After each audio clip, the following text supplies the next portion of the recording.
Well, I'd always heard this story, and when you hear these stories over the years, you're not sure if they're true or not, if it's just urban legend, but you actually had the conversation with him about how Michael Jackson bought the Beatles publishing. Yeah. And he actually told you that really happened. Actually sat there and told me the actual story. He was like, when he met Michael, he was a kid.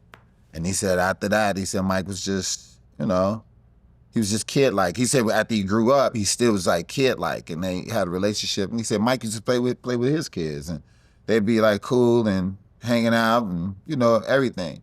And he said as Michael got older, they decided, to make a few songs. That's how he said it. Like say. He said, yeah, we decided to make, just a few songs.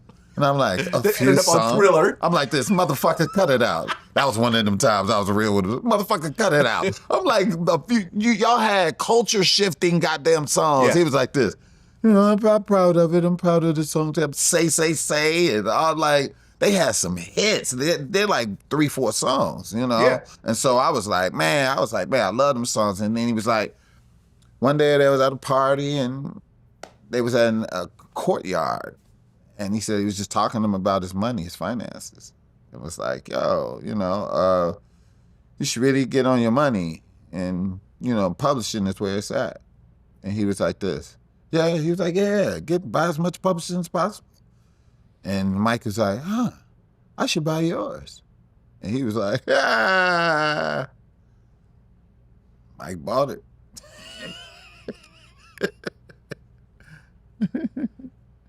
It's like, wow. I actually looked it up.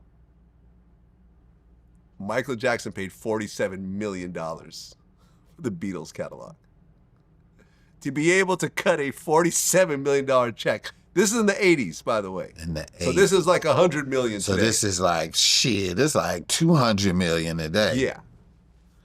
Yeah. He bought the Beatles catalog. And I guess like Paul wanted him, now that he bought it, to give a few more points, a little extra money. So Paul was like, he was upset that he bought it. Why was he upset? He just was like, Paul didn't own it either. Paul was like, no, now I know, but Paul was like, damn, not ours. Like, we was telling you to go buy some other motherfuckers shit. Like, not ours. But then Paul was like, you know what? This might be a good thing because at least my friend bought it.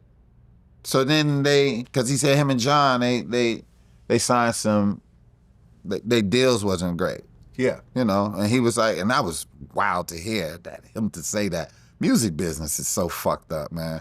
But anyway, for him to be like, yeah, we didn't sign really great deals, so, we thought, hey, he's our friend. He bought it. Let's go ask him. And they asked him, and he said, Mike was like, no, this is business.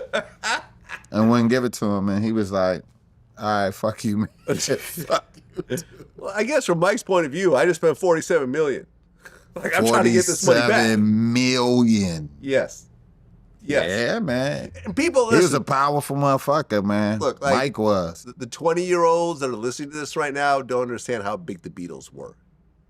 They don't even understand. It's like Taylor Swift on steroids. It's like Taylor Swift on steroids. Yes. If you think Taylor Swift is large, the Beatles was like out of this world. Yes. Like, I don't even know really, what can you can compare it to Michael Jackson in the 80s. Yeah, they were Michael in the Jackson, 80s was out of this world. In the they were the 70s version of Michael Jackson. But what is compared to the right now? Taylor Swift? That's about the largest, Taylor right? Swift, yeah, that's really who you could really think of. Like, Beyonce, Taylor Swift. Yeah, no, bigger than Beyonce, bigger than Kanye. Bigger than any of these people. Bigger than Travis Scott, bigger than The Weeknd. Yeah, the Beatles was on another page. Yes. Yeah. Yes.